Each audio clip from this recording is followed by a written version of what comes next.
Hello friends, आप सभी को नमस्कार। मैं हितेश कुमार एक बार फिर से आप सभी का ज्ञानकोश यूट्यूब चैनल में स्वागत करता हूं। आज है 20 दिसंबर और 20 दिसंबर से जितने भी करंट अफेयर्स बनेंगी वो हम आज की वीडियो में चर्चा करेंगे। इस वीडियो का पीडीएफ आपको ज्ञानकोश टेलीग्राम चैनल के ग्रुप मिल जाएगा या ज्ञानकोश नाम से ही फेसबुक पेज है, वहां से इसका पीडीएफ आप लोग डाउनलोड कर लीजिएगा। मैं डेली इसके अलावा भी बहुत से नोट्स और बहुत से पीडीएफ टेलीग्राम ग्रुप पर और फेसबुक पेज पर शेयर करता हूं, आप लोग वहां से डाउनलोड कर लीजिएगा। बात करते हैं आज की वीडियो से संबंधित थोड़ी सी जानकारियां कि अब ज्ञानकोश ग्रुप का ज्ञानकोश यूट्यूब चैनल का प्लेलिस्ट बना दिया गया है, जिसके द्वारा अब आप अगर करंट अफेयर ढूंढनी है, टॉप करंट अफेयर देखनी है, हिस्ट्री पढ़नी है, हिंदी, संस्कृत या बाल मनोविज्ञान, आपको कोई भी टॉपिक पढ़ना है तो अब आप आसानी से इन सभी की वीडियोस को ढूंढ सकते हैं। बात करते हैं आज की अब करंट अफेयर की तरफ। सबसे पहले तो बात करते हैं कि आज है 20 दिसंबर और 20 दिसंबर को कौन सा दिवस मनाया जाता है, क्योंकि दिवस से संबंधित प्रश्न आपके एग्जाम में जरूर पूछे जाते हैं। तो बात करते हैं कि आज 20 दिसंबर है और आज मनाया जाता है राष्ट्रीय मानव एकता दिवस। राष्ट्रीय मानव एकता दिवस जो है वो 20 दिसंबर को मनाया जाता है। अगर हम बात करें कि इस दिवस को मनाने की शुरुआत कब हुई थी, तो इस दिवस को मनाने की जो शुरुआत है वो हुई थी 2005 में। 2005 में इसकी शुरुआत संयुक्त राष्ट्र द्वारा करी गई थी। इस दिवस को मनाने का मुख्य उद्देश्य क्या है? तो इसको मनाने का उद्देश्य है लोगों को विविधता में एकता का महत्व बताते हुए जागरूक करना ही इस दिवस का मुख्य उद्देश्य है। तो ये थी जानकारी आज के दिवस से संबंधित। अब हम एक एक करके स्टेप बाय स्टेप पढ़ते हैं 20 दिसंबर की कुछ करंट अफेयर्स। तो बात करते हैं सबसे पहले प्रश्न की। तो सबसे पहला प्रश्न है, मेगा लेदर पार्क कहां पर स्थापित किया जाएगा? तो मेगा लेदर पार्क जो है वो अब कहां पर स्थापित किया जाएगा? ये स्थापित किया जाएगा कानपुर उत्तर प्रदेश में है और उत्तर प्रदेश के कानपुर में अब मेगा लेदर पार्क जो है वो स्थापित किया जाएगा। अब प्रॉपर कानपुर में नहीं बल्कि कानपुर के भी एक गांव में ये स्थापित किया जाएगा। तो बात कर लेते हैं पूरी जानकारियों की तरफ। जैसे कानपुर के रमईपुर गांव में यह स्थापित किया जाएगा और ऐसा माना गया है कि लगभग 50,000 बेरोजगार लोगों को इसके द्वारा प्रत्यक्ष या अप्रत्यक्ष रूप से यानी कि डायरेक्ट या इनडायरेक्ट तरीके से इनका रोजगार प्राप्त होगा।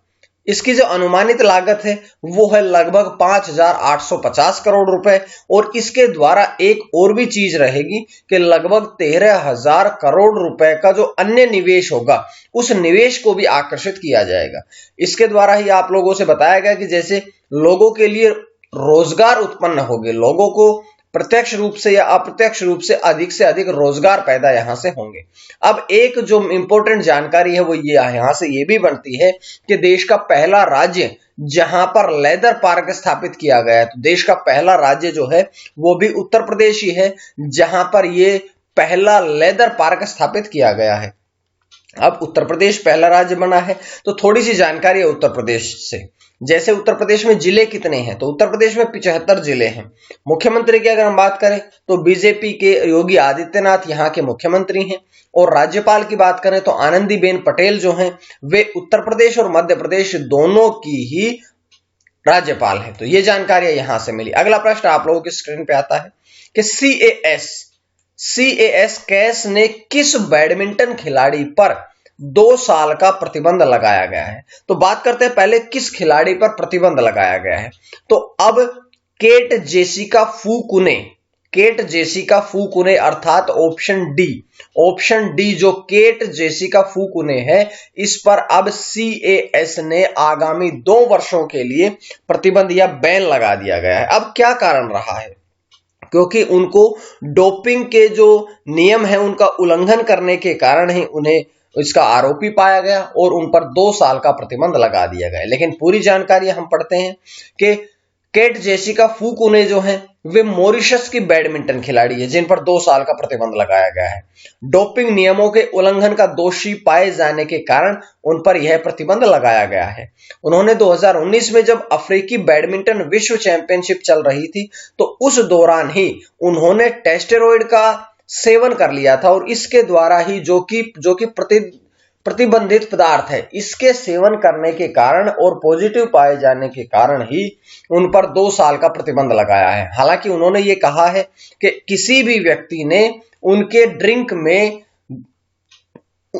ड्रिंक में यह मिलाया गया है जिस कारण से वे दोषी पाई गई है, लेकिन CAS ने उन्हें इसका दोषी पाया और उन पर 2 साल का प्रतिबंध लगा दिया है। अब बात करते हैं कि प्रतिबंध लगाने वाले तो CAS है। CAS की फुल फॉर्म पढ़ेंगे क्योंकि आपके एग्जाम में फुल फॉर्म आती है। CAS अर्थात court of arbitration for sports, court of arbitration for sports. इसकी स्थापना की अगर हम बात करें तो 1984 में इसकी स्थापना हुई थी। इसका मुख्यालय लुसाने स्विट्जरलैंड में है और इसके अध्यक्ष है वर्तमान में जॉन कोट्स। जॉन कोट्स वर्तमान में इसके अध्यक्ष हैं। तो यहां से ये जानकारी आपको मिली। उसके बाद अगला प्रश्न, global visionary of sustainable business and peace पुरस्कार से किस उद्योगपति को सम्मानित किया गया? तो यह सम्मान है जिसका नाम है global visionary of sustainable business and peace. अब इस पुरस्कार से जो सम्मानित किया गया है वो सम्मानित किया गया है भारतीय उद्योगपति रतन टाटा को, अर्थात ऑप्शन ए यहां पर आपका सही रहेगा। उसके बाद बात करते हैं थोड़ी जानकारी है इस प्रश्न से, जैसे कि रतन टाटा जो है वो भारतीय उद्योगपति है। उनकी 1937 में उनका जन्म हुआ था सूरत में। और बात करते हैं कि उनको यह पुरस्कार क्यों दिया गया, क्योंकि फिलिस्तीनियों सहित क्षेत्र में स्थिरता और शांति को प्रोत्साहित करने वाले नवाचार को उन्होंने बढ़ावा दिया और इसी के कारण ही उन्हें इस पुरस्कार से सम्मानित किया गया है। अब बात करते हैं कि Indo Israel chamber of commerce द्वारा उन्हें सम्मानित किया गया है और रतन टाटा को वर्ष 2000 में, क्योंकि 2 इंपॉर्टेंट इनको पुरस्कार दिए गए, वैसे तो इन्हें बहुत से पुरस्कार मिले हैं, लगभग इनको 25 से 30 पुरस्कार मिले हैं, लेकिन जो 2 सबसे प्रसिद्ध पुरस्कार है वो ये है कि वर्ष 2000 में इन्हें पद्म भूषण सम्मान मिला और 2008 में उन्हें पद्म विभूषण से सम्मानित किया गया। भारत सरकार ने इन दोनों पुरस्कारों से उन्हें सम्मानित किया है। तो ये जानकारियां थी यहां से। अगला प्रश्न आता है कि यूनेप द्वारा young champions of the earth 2020, young champions of the earth 2020 पुरस्कार से किसे सम्मानित किया है? तो ये अभी पुरस्कार से सम्मानित किया गया है विद्युत मोहन को। देखिएगा ऑप्शन बी, विद्युत मोहन जो हैं वे एक उद्यमी है जिन्हें यूनेप द्वारा young champions of the earth 2020 का पुरस्कार दिया गया है। अब बात कर लेते हैं कि वे 29 वर्षीय भारतीय उद्यमी है और ये जो पुरस्कार है ना young champions of the earth, ये पुरस्कार 30 वर्ष से कम आयु के उद्यमियों को दिया जाता है। अब अगर हम बात करें विद्युत मोहन की तो वे टाकाचार के सह संस्थापक है और ये एक ऐसा सामाजिक उद्यम है जो कि किसानों को जो खेत में जो अपशिष्ट होते हैं, जो खरपतवार होते हैं, जो अवशेष होते हैं, उन सभी अवशेषों को या पराली जो होती है उसको जलाने, खुले में जलाने से रोकने में यह सक्षम बनाता है और यह उनको गला करके जैविक खाद में परिवर्तित कर देता है। तो यह पुरस्कार था यूनेप द्वारा दिया गया। तो यूनेप द्वारा दिया गया है तो उसके बारे में भी कुछ बातें पढ़ते हैं, जैसे कि सबसे पहले फुल फॉर्म पढ़ेंगे। क्यों?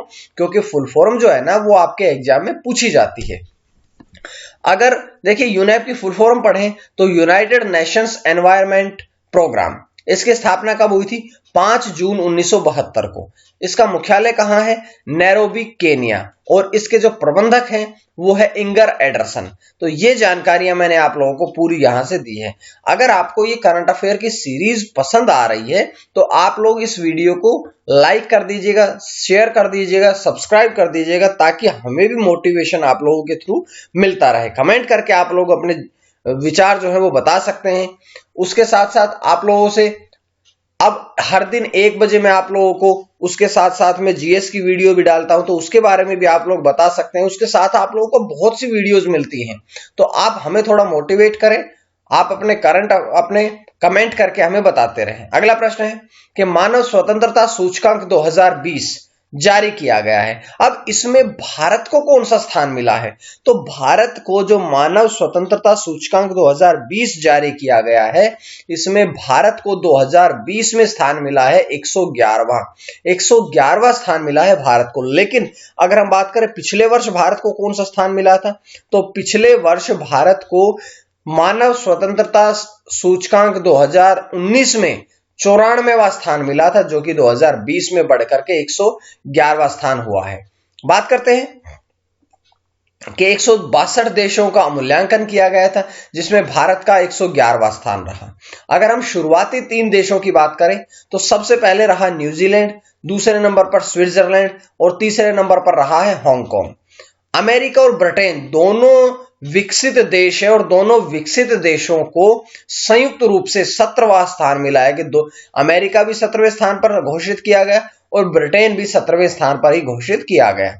इस सूचकांक में शुरुआती 3 देश पढ़ लिए, तो जो अंतिम स्थान किसको रहा, तो अंतिम देश जो रहा है वो रहा है सीरिया, क्योंकि सीरिया गृह युद्धों के कारण पिछड़ता गया और इसी कारण से सबसे अंतिम जो स्थान पर रहा वो रहा है सीरिया।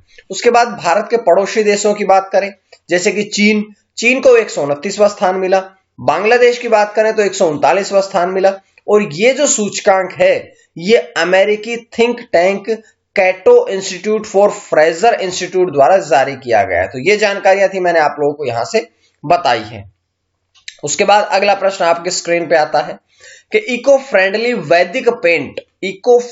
वैदिक पेंट का अनावरण किसके द्वारा किया गया है। तो ये जो इको फ्रेंडली वैदिक पेंट है इसका अनावरण किया गया है नितिन गडकरी के द्वारा, यानी कि ए ऑप्शन के द्वारा, नितिन गडकरी के द्वारा। और अगर हम बात करें, क्योंकि मैं आपको बार बार बताता हूं कि जब भी किसी मंत्री का नाम याद आता है तो आप उसके मंत्रालय को जरूर पढ़ें, या जब भी किसी मंत्रालय का नाम आता है तो आप उस मंत्री को जरूर पढ़ें।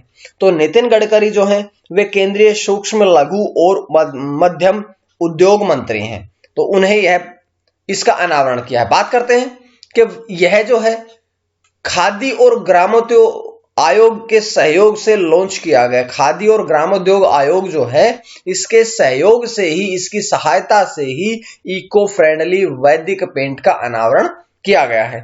इससे क्या हुआ कि ये गोबर द्वारा निर्मित किया जाएगा, और यह डिस्टेंबर और इमल्शन रूपों में आएगा और केवल 4 घंटों में ही ये सूख जाएगा।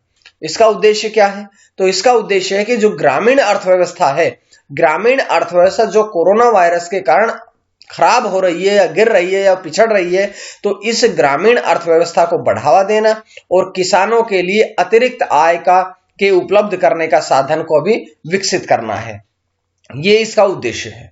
उसके बाद है 7वां प्रश्न कि पंजाब और महाराष्ट्र सहकारी बैंक पीएमसी पर 3 महीने का प्रतिबंध किस बैंक के द्वारा बढ़ा दिया गया है। तो 3 महीने का प्रतिबंध जो है, जो कि पीएमसी यानी कि पंजाब और महाराष्ट्र सहकारी बैंक पर बढ़ा दिया गया, ये किसके द्वारा बढ़ाया गया, तो ये बढ़ाया गया है रिजर्व बैंक ऑफ इंडिया, क्योंकि हमारे देश में किसी भी बैंक पर प्रतिबंध लगाना हो, रोक लगानी हो, या उसे नए बैंक के रूप में स्थापित होने की मंजूरी देनी हो, ये सारे जो काम है भारत में ये आरबीआई के अधीन होते हैं। तो अब आरबीआई ने ही प्रतिबंध लगाया है।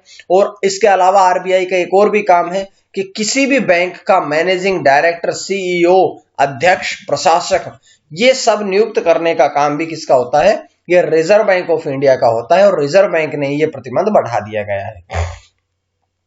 इसके साथ साथ रिजर्व बैंक ऑफ इंडिया ने सितंबर 2020 में ए.के. दीक्षित को पंजाब और महाराष्ट्र बैंक का नया प्रशासक भी, एडमिनिस्ट्रेटर भी नियुक्त किया था।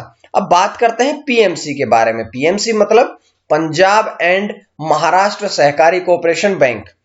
स्थापना कब हुई थी इसकी, तो इसकी स्थापना हुई थी 1984 में और इसका मुख्यालय है मुंबई, महाराष्ट्र में। प्रशासक, एडमिनिस्ट्रेटर की बात करें तो ये मैंने बता दिया कि ए.के. दीक्षित।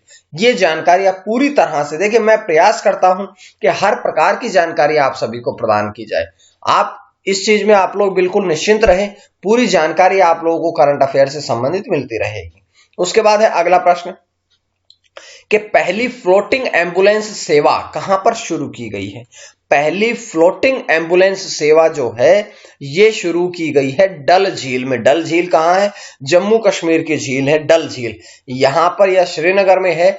ये पहली फ्लोटिंग एम्बुलेंस, यानी कि अब ये डल झील में जो बोट के रूप में एम्बुलेंस भी शुरुआत कर दी गई है। तो थोड़ी जानकारी और पढ़ेंगे कि इसका उद्देश्य क्या है कि जो इस झील में लोग आते हैं अगर उनको कोई परेशानी हो जाती है, कोई प्रॉब्लम हो जाती है, तो उनके स्वास्थ्य को लाभ प्रदान करना ही इसका मुख्य उद्देश्य है। और इस विचार की अगर पूछा जाए कि कल्पना किसने करी थी, तो इस विचार की कल्पना करी थी तारिक अहमद पाटलो नामक व्यक्ति ने इसकी विचार करी थी, कल्पना करी थी। अब देखिएगा डल झील में करी गई है, तो डल झील के बारे में पढ़ते हैं कि यह श्रीनगर जम्मू कश्मीर की प्रसिद्ध झील है जो कि 3 तरफ से पहाड़ियों से घिरी हुई है। ये लगभग 316 वर्ग किलोमीटर क्षेत्र में फैली हुई है। अगर इसकी अधिकतम लंबाई की बात करें तो इसकी अधिकतम लंबाई जो है वो है 7.44 किलोमीटर। इसकी जो गहराई चौड़ाई की बात करें तो अधिकतम चौड़ाई जो है वो है 3.5 किलोमीटर। तो ये जानकारियां थी जो मैंने आपको इस प्रश्न के साथ साथ में डल झील से संबंधित भी दी है। उसके बाद बढ़ते हैं अगले प्रश्न की तरफ। अगला प्रश्न है कि पेटा ने भारत की सबसे मशहूर पुरुष शाकाहारी हस्तियों में किसे नामित किया गया है। तो पुरुष शाकाहारी हस्तियों की बात हुई है, हालांकि उन्होंने महिला के बारे में बताया, लेकिन प्रश्न पूछा गया कि पुरुष शाकाहारी हस्ती। तो पुरुष शाकाहारी हस्ती जो है वे सोनू सूद है। सोनू सूद को अब पेटा ने भारत की सबसे मशहूर पुरुष शाकाहारी हस्तियों में नामित किया है। इसके साथ साथ पिछले वर्ष 2019 में नरेंद्र मोदी और अमिताभ बच्चन को भी नामित किया गया था, लेकिन इस वर्ष कोरोना वायरस में परोपकारी कार्यों को देखते हुए सोनू सूद को पेटा ने भारत की सबसे मशहूर शाकाहारी हस्तियों में शामिल किया है।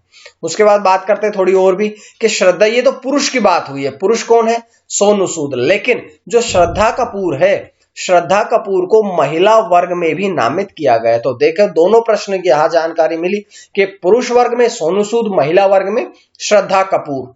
उसके बाद पिछले वर्ष जो रहे वो नरेंद्र मोदी और अमिताभ बच्चन भी रहे। इसमें पेटा के ने ये घोषणा करी है, तो पेटा के बारे में पढ़ेंगे सबसे पहले फुल फॉर्म, क्योंकि आपके एग्जाम में फुल फॉर्म आती है। तो यहां से पढ़िएगा, पेटा मतलब people for the ethical treatment of animals.